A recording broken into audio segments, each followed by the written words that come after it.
Welcome back to Chapter 3, Philosophical Ethics and Business. Chapter Overview. Chapter objectives for this chapter.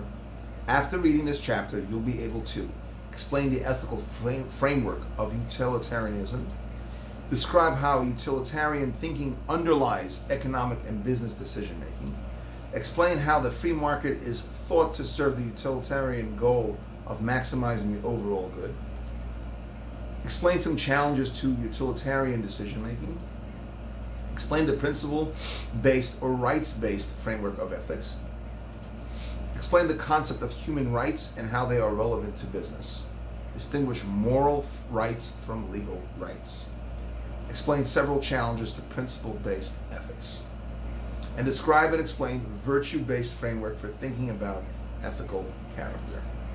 Philosophical Ethics and Business, Samuel Johnson, 1709 to 1784. Integrity without knowledge is weak and useless, and knowledge without integrity is dangerous and dreadful. How profound. Ethical frameworks. An ethical framework is nothing more than an attempt to provide a systematic answer to the ethical question. How should human beings live their lives? Ethics attempts to answer the question but also gives reasons to support the answers. Philosophical ethics must answer the why question as well. Why matters because without offering reasons, it is only an opinion. Why matters because superficial agreement can mask underlying disagreement. Many people attempt to answer why in religious terms, but religions differ from culture to culture. Philosophical ethics provides justifications applicable to all people. Next slide. Ethics is not comprised of a single principle or framework. Here the focus is on three ethical frameworks proven influential with practical relevance in modern business. I'm just going to step in here for a second. Whatever religion or denomination that you follow, I'm not here to discuss those religions. But I will tell you that there will be times when the materials that we learn may not coincide with your personal religious upbringing or the framework of your ethical thinking. I understand that and I respect that. However, keep that in mind in your own personal lives, and of course, you could use your religious beliefs to make ethical decisions. No one's telling you not to. Please don't get offended if there are some concepts here that run contrary to what you believe in. Just going through the textbook. This textbook is not divine, it's not given by God, so feel free to disagree with it. It's not a matter of everybody being a yes man or yes woman. It's just a matter of bringing the material down and use what you feel is appropriate. So here the focus is again on three ethical frameworks proven influential with practical relevance in modern business. We mentioned this before in the chapter overview. Utilitarianism is an ethical tradition that directs us to decide based on overall consequences of our acts. So in other words, we look at the consequences to all the people coming in contact with your decision. The principle-based framework directs us to act on the basis of moral principles such as respecting human rights. Virtue ethics tells us to consider the moral character of individuals and how various character traits can contribute to or obstruct a happy and meaningful human life. John F. Kennedy said the following: "A man does what he must, in spite of personal consequences, in spite of obstacles and dangers and pressures. And that is the basis of all human morality." You've got to do what you've got to do. You can't worry about making everyone happy. You have to make, in my opinion, God happy. And that's it. To do the right thing, the correct thing, you have to be righteous. And that's the bottom line. Utilitarianism, ethical consequences. Utilitarianism insight is that outcomes matter, and we should consider the consequences of our actions. Utilitarianism has been called a consequentialist approach to ethics. It's about consequences. We should act in ways that produce better consequences than the alternatives. Got to make it better as best as we can. What is meant by better consequences? Better consequences are those that promote human well-being. The greatest good for the greatest number. Get the economical bang for your buck in ethics. Utilitarians are pragmatic thinkers, and no act is ever absolutely right or wrong in their mindset. The utilitarian position is that happiness is the ultimate good. Now, again, you can ask people, is that true? Being happy at the end can be destructive in your personal lives. That's up for debate, and that's what I said before. Things that we cover and uncover may be things that run contrary to your own personal beliefs, and that's fine.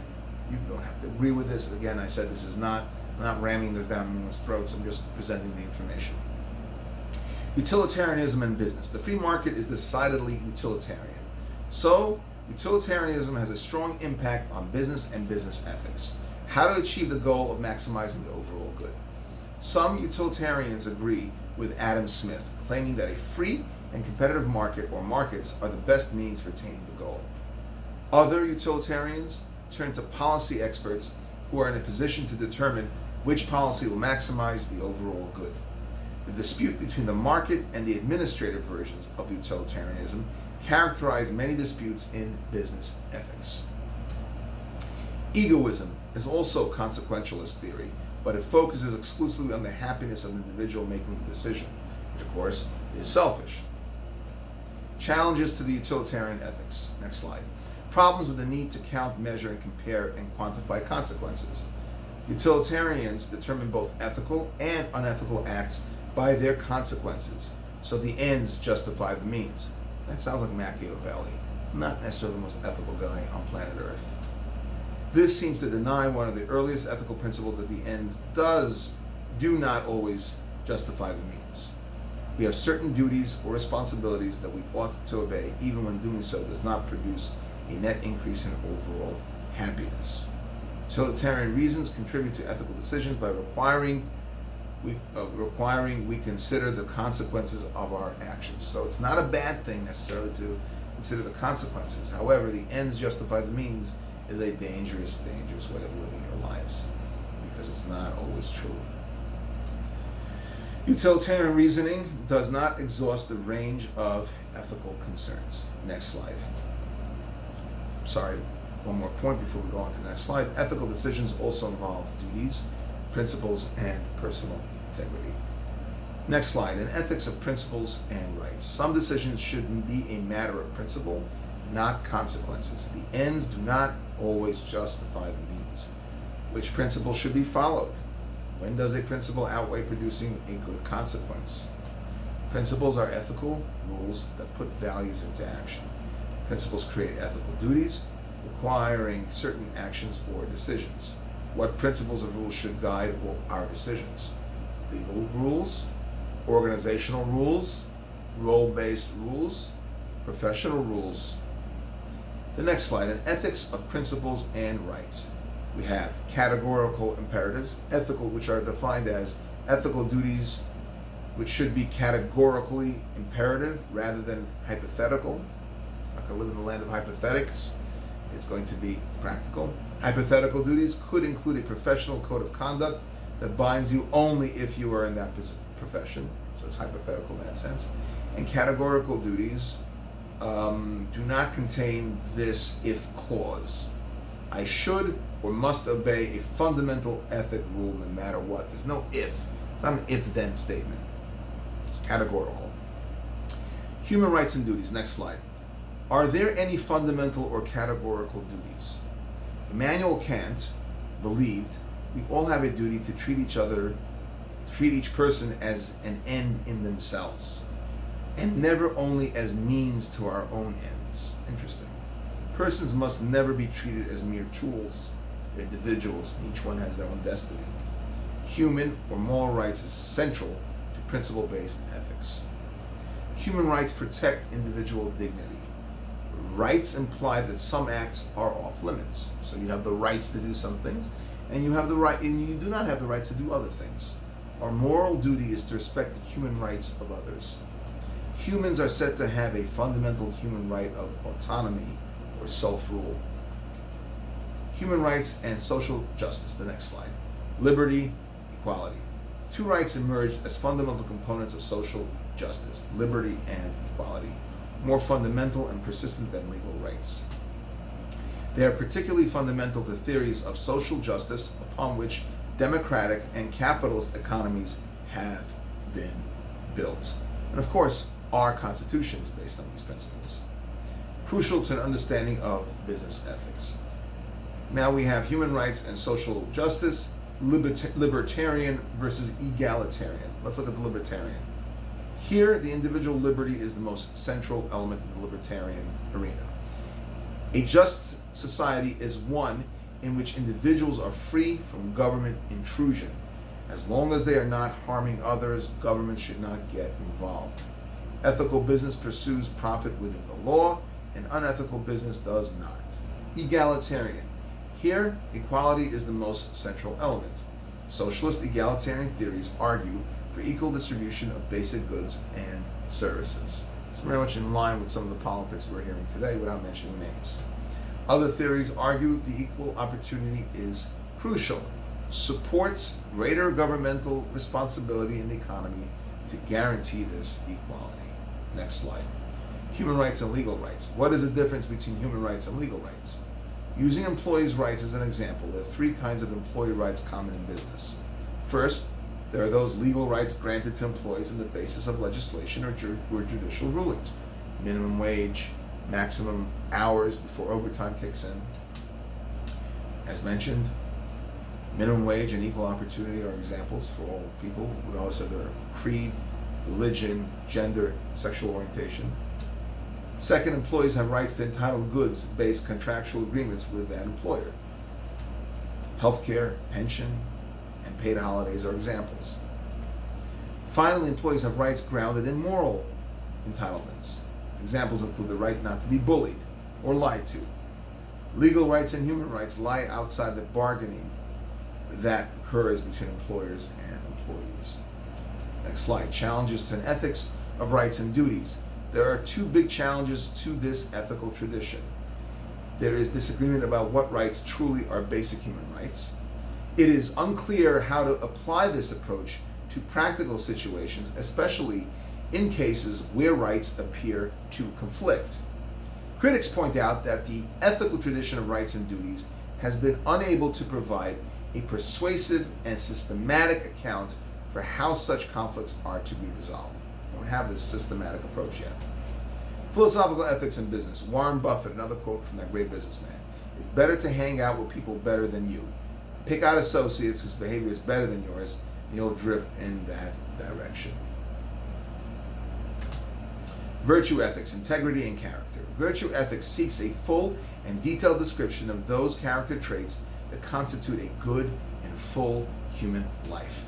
Ethics of virtue is the goal of every parent who hopes to raise happy and decent, law-abiding, good children. To understand how virtue ethics differs from utilitarian and principle-based frameworks, consider egoism. There is a gap between self-interest and altruism. Ethics requires us to act for the well-being of others at times. Sometimes egoism claims is not possible. Can't always be ethical, it can't always be good. That's where egoism comes in. And ethics of virtue shifts the focus from questions of what a person should do to a focus on who that person is. Okay? A person's character is not independent of that person's identity. The shift changes the nature of justification in ethics. Ethical controversies often involve a conflict between self-interest and ethical values, and of course, those things that are asked of them to do at work. How much we act for the well-being of others depends on our character. Are you selfish? Are you the type of person that has to be asked to help others? Or do you on your own look for people that are suffering and try to ameliorate their situation? Character. Those dispositions, relationships, attitudes, values, and beliefs that popularly might be called a personality. Virtue ethics, integrity, and character. Virtue ethics recognizes that human beings act according to who they are, according to their character. Given that character plays a key role in our behavior, and given that our character can be shaped by controllable factors.